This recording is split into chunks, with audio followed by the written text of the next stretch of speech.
Estamos con la malpensante, en este caso con la periodista Gabriela Modesto, que nos acompaña para conversar y malpensar de diferentes temas. Y bueno, saludando también a Graciela, ¿no? Graciela Tiburcio, que hoy día no ha venido porque está un poquito delicada de salud y supongo que ya la próxima semana estará con nosotros. Vamos a saludar y presentar a Gabriela Modesto. Hola, periodista. María, ¿cómo estás? ¿Qué tal? ¿Cómo estás? Bueno, un miércoles más para malpensar, ¿no? Exacto. Sí, y un saludo para Graciela, que le ha chocado estos cambios de clima, está lloviendo, al calor. La verdad, eso afecta bastante, pero así que le mandamos un abrazo, pero seguimos aquí este miércoles para seguir malpensando a propósito del inicio de clases. Exacto, se inicia el año escolar. Bueno, ya esto ya inició, pero los padres de familia se ven en apuros, en conflictos antes. ¿Por qué? Porque tienen que ver dónde poner a sus hijos, dónde hacer las matrículas, inscribirlos para que cumplan con el año escolar. Y bueno, vemos que hay muchas dificultades en el ámbito de los colegios nacionales, los colegios públicos, y hay otro recurso que son los colegios privados, pero estos traen también su problemática que hoy día vamos a dedicarnos un poco a ello, sobre los colegios privados y la falsa esperanza de una mejor educación. Sí, porque lamentablemente en nuestro país a una vivienda, a una casa de unos 2-3 pisos le pones una gigantografía y ya puedes decir que es un colegio.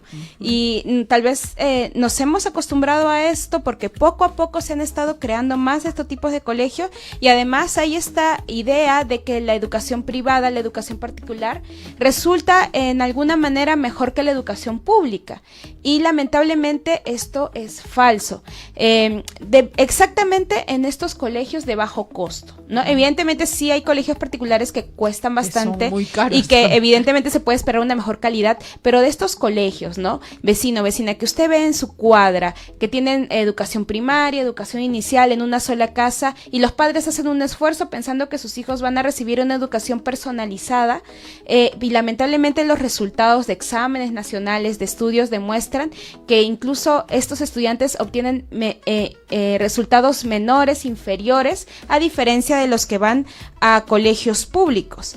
Entonces vamos a citar aquí una investigación de Ojo Público, que pues hizo un balance de dónde están estos colegios particulares de bajo costo, ¿no? Y cómo funcionan en viviendas, pero no solamente se trata de infraestructura, sino también de docentes precarizados que incluso están trabajando por recibo, por honorarios, o ganando el sueldo mínimo, ¿no? Mínimo, sí. Entonces son condiciones realmente precarias y que pues hay que decirlo, ¿no? Los padres hacen el esfuerzo, pero es una verdad de que no necesariamente sus hijos van a obtener mejores resultados, ¿no? Claro, uno al no conseguir, porque aquí hay toda una gran problemática, como siempre en nuestro país, con respecto a la educación, que ya sufrimos de un bajo presupuesto para este sector de educación. Vemos que las instituciones educativas públicas están digamos en pésimas condiciones como para que nuestros niños puedan iniciarse en los diferentes lugares del país, ¿no? Falta todavía mucho que trabajar, por eso los colegios emblemáticos están siendo muy bien apoyados, pero para conseguir una matrícula ahí, bueno, aparte que tienes que ir con un nivel de educación también, ahí no van primeros puestos, segundo, tercer puesto, o uno se puede inscribir así nomás. Bueno, en colegios públicos uno tiene la libertad sin necesidad de pasar ningún tipo de evaluación. Claro, el tema es el emblemático, Claro, emblemáticos también, solamente que el tema ahí es la pelea por las vacantes, ¿no? Y sí. lamentablemente estos colegios particulares, como bien mencionas, que son de bajo costo, también responden a la limitación que hay en los colegios nacionales, en los colegios públicos. Exacto, ¿no? Y es que han proliferado muchos colegios privados con bajo costo, donde los padres pues piensan que los niños van a tener una mejor educación y no consideran, por ejemplo, el lugar donde van a estar, que tienen que ser unas aulas amplias, ventiladas, tener sus áreas comunes, servicios higiénicos en óptimas condiciones. Es que se ha reducido la educación a pensar de que un colegio es un salón, un docente y eso es todo, cuando la educación es integral, tiene que ver incluso con la socialización, con la infraestructura, cómo se desenvuelven los niños, porque no todo es aprender matemáticas, lenguaje y ya está, sino que hay muchísimas materias, hay muchísimas áreas que van a formar a los niños para cuando ellos piensen en sus planes de vida, ¿no? Pero vamos a conversar al origen de esto, vamos al origen, cómo es que literalmente solamente abrir un colegio en una casa se volvió en un negocio al parecer rentable, porque cada año desde la década de los 90 se crean 73 colegios. Es decir, este 2025 tenemos nuevos 73 colegios, ¿no? Y son necesarios que se abran de esta manera. Esta expansión ocurrió en la década de los 90, durante la dictadura de Alberto Fujimori, porque él promulgó una ley de promoción de la inversión en la educación privada, lo cual pues creó toda esta expansión, pero muy poca regulada, que no entrega una educación de calidad, ¿no? Por ejemplo, ahí nos han puesto los recursos, un colegio que evidentemente es una casa, eso no es un jardín, no es una loseta donde los niños puedan jugar, ¿no? Entonces, evitemos normalizar llamar a esto calidad educativa, ¿no? Porque eso es lo que debemos exigir. Y además, según estudios del mismo Minedu y otras instituciones, pues estos colegios tienen prácticas pedagógicas que tienen muy pocos aprendizajes, ¿no? Docentes sin condiciones precarias, como ya lo hemos dicho, y varios de ellos sin título profesional, ¿no? Entonces, no solamente se trata de infraestructura, no solamente se trata del lugar donde están, sino también quienes enseñan. Enseñan docentes evidentemente precarizados, que no tienen un sueldo suficiente para poder ir actualizándose, para poder brindar una mejor formación a los estudiantes, y además que no necesariamente tienen un título profesional. Entonces, ¿quiénes están enseñando a estos niños? Aparte de también toda la infraestructura que estamos viendo, por ejemplo, ahí, ¿no? También yo considero las herramientas tecnológicas, ¿no? Que debería de contar una institución educativa para que los niños puedan desarrollarse todo el alumnado, ¿no? Laboratorios, por ejemplo, ¿no? De ciencia, de física, de química, ¿no? Claro, porque estos colegios no solamente dan a inicial, dan primaria y secundaria en el mismo lugar. Entonces, el colegio debería de tener mucha más amplitud, mucho más acceso a las diferentes herramientas de la educación. Exacto. Y no todo lo privado es mejor. Eso sí tenemos que decirlo, porque así como tenemos colegios públicos que están en pésimas condiciones, también tenemos colegios públicos que han mejorado bastante su estructura. Por ejemplo, tenemos ese colegio que es el colegio más, el Klimper, el colegio más grande de Lima, es enorme, mientras un colegio particular, según la investigación de Ojo Público, tiene más o menos 250 metros cuadrados, que es bastante poco. Ese tiene 2,6 hectáreas, tiene auditorios, tiene laboratorios para las ciencias, áreas de recreación, áreas deportivas, ¿no? Yo he visto a los padres cómo se pelean por poder tener un cupo en este colegio. Entonces, madrugan. Exacto, pero yo he visitado ese colegio y a media cuadra hay un colegio particular. ¿No? Evidentemente, el Estado necesita realizar una inversión a que haya más colegios emblemáticos como este. Claro, ¿no? Que no sean la excepción, y sino la regla.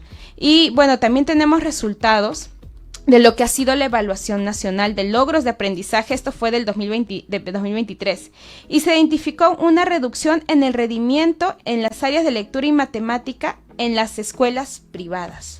Entonces, ahí vamos derrumbando un poco este mito, ¿no? De que la educación privada es mejor. No. Obviamente va a ser mejor si es un buen colegio con buena infraestructura, con una buena formación académica, con docentes bien remunerados. Claro. Pero si tú apuestas, lamentablemente, por estos colegios chiquitos, que en su mayoría son más de nivel primario, pues no necesariamente tu hijo va a recibir. Y es una inversión, un esfuerzo que hacen los padres pensando de que están tomando una buena decisión por sus hijos.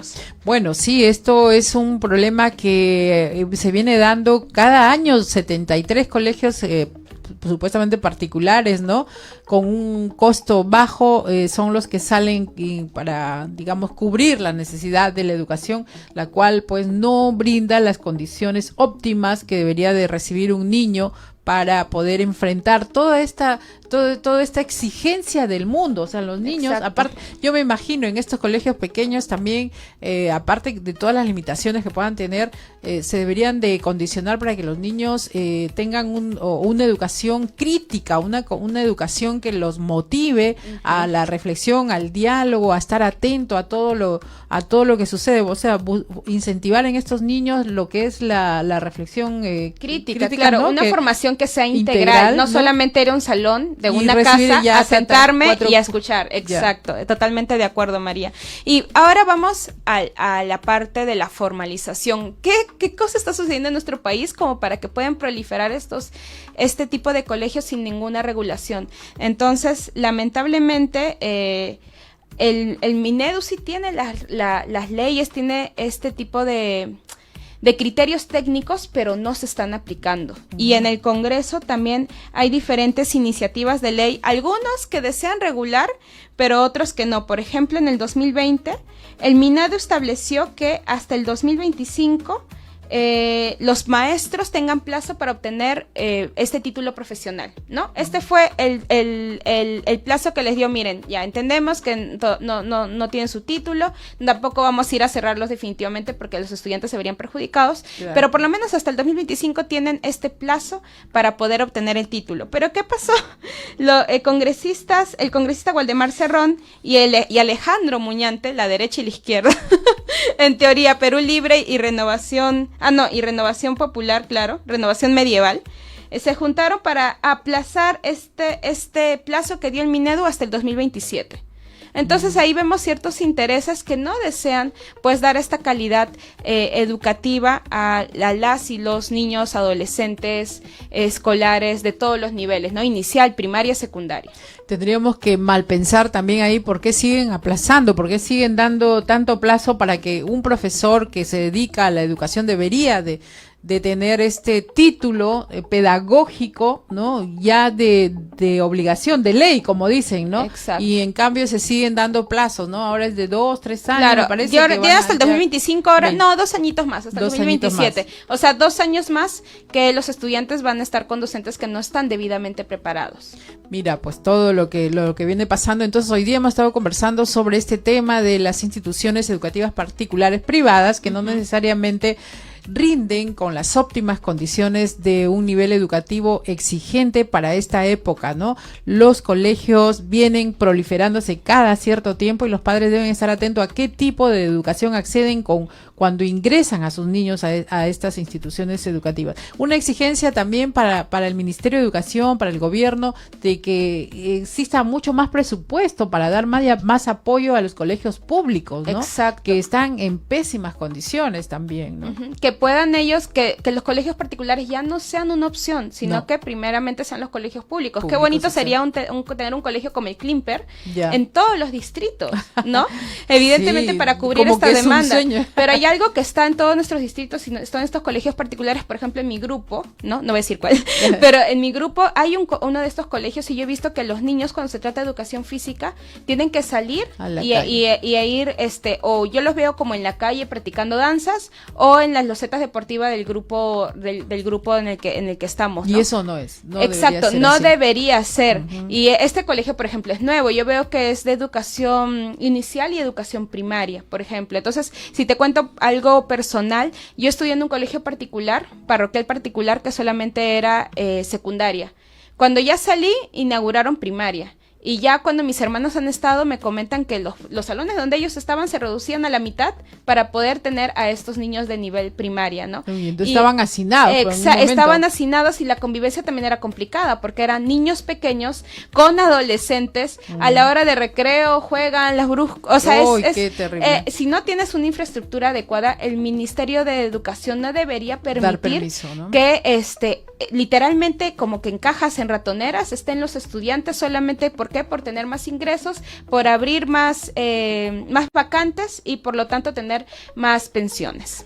Exactamente, bueno, un problema, una dificultad por la que atraviesa nuestra educación en el país con la proliferación de estas instituciones educativas que deberían de estar mucho mejor o más regidas y cumplir con todas las exigencias para que los niños puedan desarrollarse en toda su amplitud y sobre todo en conocimientos y también en actitud física, ¿no? Porque hay colegios que tienen arte y un montón de materias que se necesita definitivamente de la infraestructura. Bueno, este es un problema que, digamos, por parte del ministerio también tiene una Exacto. exigencia, porque si estos colegios públicos estuvieran bien acondicionados, no existieran los colegios privados, y Claro. sobre todo estos de bajo costo, ¿no? Exacto, Que pero también están- hay que criticar esa lógica de ver la educación como un negocio. Entonces, leyes o normas que permitan la creación de estos colegios también deben ser cuestionadas. Exacto. Bien, vámonos a la pausa comercial. Gracias Gracias, a María. ti, Gabriela, por este espacio. Nos vamos a la pausa y regresamos.